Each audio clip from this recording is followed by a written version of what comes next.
kalian tuh bangun tidur, gedor pintu rumah kalian sambil nangis-nangis, "Tolong, mama aku nggak bangun-bangun." Kelas di depan publik dan polisi bilang bahwa rumahnya disatroni maling. Edan. Yuk guys, warga Wadison dan juga Petri dari luar tuh kelihatannya harmonis, romantis, dan kelihatan banget pasangan yang ideal. Sungguh menipu ya guys. Kan kadang yang kelihatan paling mulus dari luar, kelihatan adem, ideal, dan kelihatan bahagia banget, justru punya luka yang paling parah di dalamnya. Oh, so pity you are. Dan Petri, tetangganya, ditemukan tergeletak dengan tangan terikat. Di tubuhnya ada bekas kekerasan dan di sekeliling kamarnya berantakan seperti habis perlawanan. Dan suaminya ditemukan di karung dengan posisi yang meringkuk, tangannya juga terikat. Katanya sih korban juga, tapi ya pingsan. Warga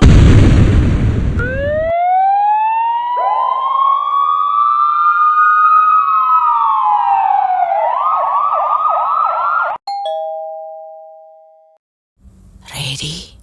Let's investigate.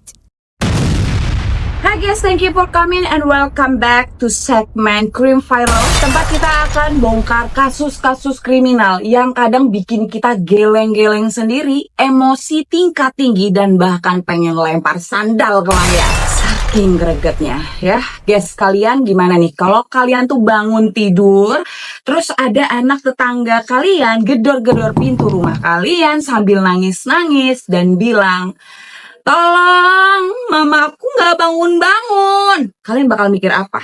Apalagi pas kalian masuk ke dalam rumahnya, ketemu sama suaminya yang meringkuk dalam karung, pura-pura pingsan, dan sang istri terbujur kaku, diam, dan dengan tangan terikat, serta luka-luka yang mencurigakan.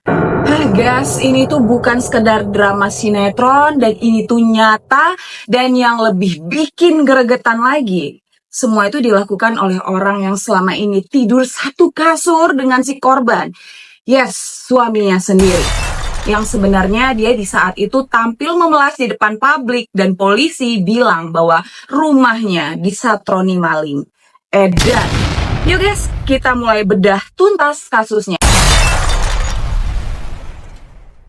Petri Sihombing di perumahan Puri Anggrek, Kota Serang, awal Juni 2025, dan siapin hati dan juga kepala kalian karena twistnya bakal bikin kalian pengen rebahan tapi sambil teriak. So, siap gibah kriminal bareng aku? Let's go! Puri Anggrek, lingkungannya adem, terlihat damai, semuanya saling kenal, apalagi keluarga Wadison dan juga Petri dari luar tuh kelihatannya harmonis, romantis, dan kelihatan banget pasangan yang ideal.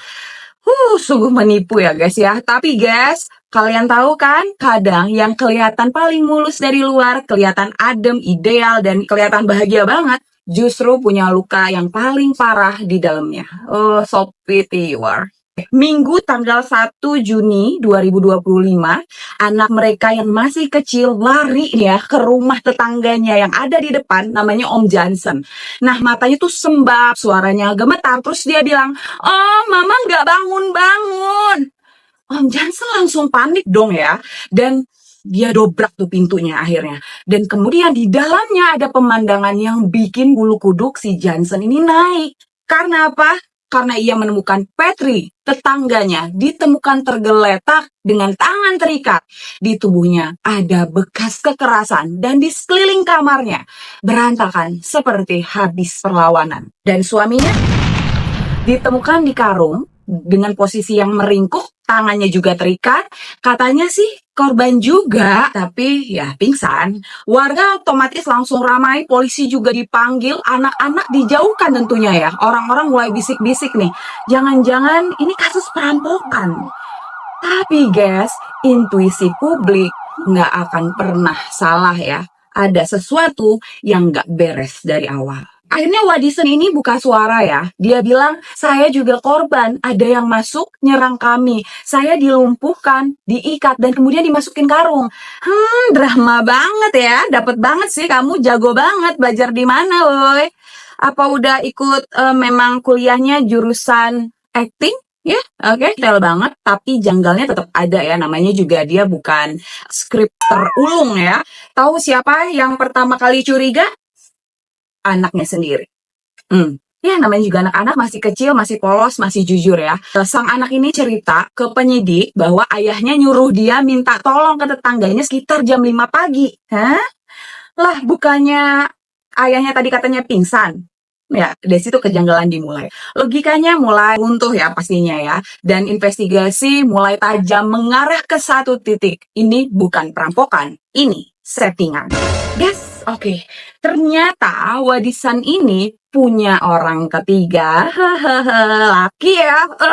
Dan rencananya mau nikah lagi. Bagus, dia menyingkirkan yang lama, mau dengan yang baru, tapi dia nggak mau ngelepasin keduanya. Oh God, itu nggak bisa. Oke, jadi emosi sendiri ya guys. Yes, dia mau nikah lagi, padahal istrinya itu masih ada, masih satu rumah. Dan yang bikin panas kuping ya, sehari sebelum insiden itu, mereka sempat akur, bahkan masih bareng, tapi malamnya terjadi cekcok. Dan Petri sempat minta dibeliin makanan ya sama si suaminya, wajar dong.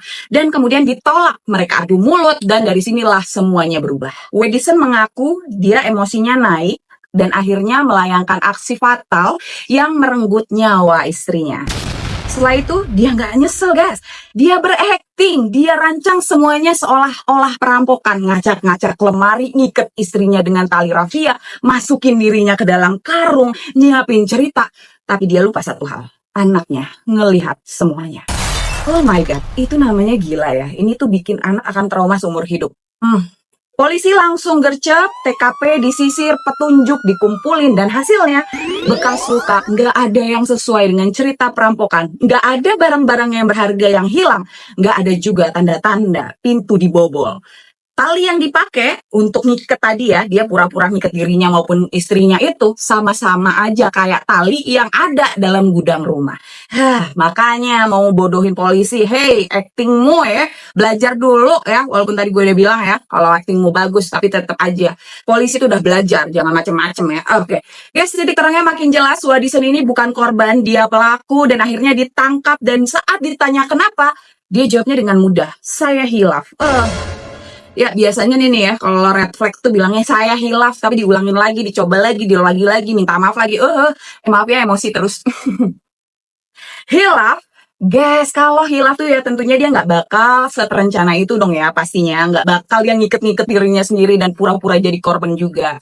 Ini pasti full settingan, oke. Warga perumahan tentunya jadi shock. Wedison yang tadi dikenal ramah, sering bantu tetangga, nggak ada tanda-tanda negatif. Sehingga tuh ada banyak komentar ya yang ada di sekitar warganya itu. Kami semua gak nyangka ya, bahkan dia tuh sering senyum, suka bantu angkat galon gitu ya. Terus tapi guys, senyum itu bisa nipu ya. Kebaikan palsu untuk nutupin niat jahat. Terus kata netizen pastinya langsung ngamuk ya. Mereka pada bilang nih, ini nih combo dosa. Gimana enggak? Selingkuh iya, ngelukain pasangan iya, kemudian dia bikin skenario bohong juga iya.